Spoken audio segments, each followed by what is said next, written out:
स्पर्धा परीक्षेची तयारी करत असताना मित्रांनो, प्रत्येक वेळी तुमच्या मनासारख्याच गोष्टी घडतील असं होत नाही. कित्येकदा होतं असं, तुम्ही ठरवता एक आणि घडतं वेगळ्या प्रकारे. मग अशा वेळी आपल्याला मनाला नाराजी होते आणि आपण डिप्रेशनमध्ये जातो. खूप खचतो, वाटतं हे सगळं सोडून द्यावं आणि जावं दुसऱ्या मार्गाने. पण जिथं अडथळे असतात तिथंच यशाचा मार्गसुद्धा सापडत असतो. म्हणून आज तुम्हाला गोष्टी अवघड वाटत आहेत, आज तुमच्या मनासारखं होत नाही आहे, म्हणून खचून नका जाऊ. जोमानं, जोशानं आणि जिद्दीनं प्रयत्न चालू ठेवा.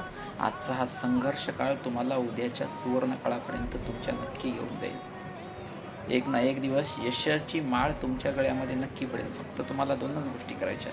एक ठेवायचे सातत्य आणि दुसरा ठेवायचा आहे तुमच्या अभ्यासावरती विश्वास, तुमच्या संघर्षावरती विश्वास आणि संयम ठेवून चालत राहायचे. एक दिवस वाईट असू शकतो, दुसरा असू शकतो, पण प्रत्येकच दिवस वाईट असेल असं नाही आहे. एक ना एक दिवस तुम्हाला हवं असणारं यश तुमच्या पदरात नक्की पडेल मित्रांनो. म्हणतात ना, हालात के कदमों पे सिकंदर नहीं गिरता, टूटा कोई तारा तो ज़मीन पर नहीं गिरता, गिरते हैं शौक से दरिया समंदर में, पर कभी किसी दरिया में कोई समंदर नहीं गिरता.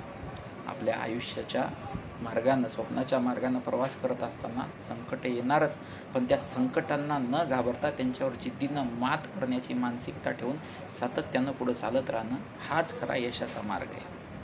धन्यवाद.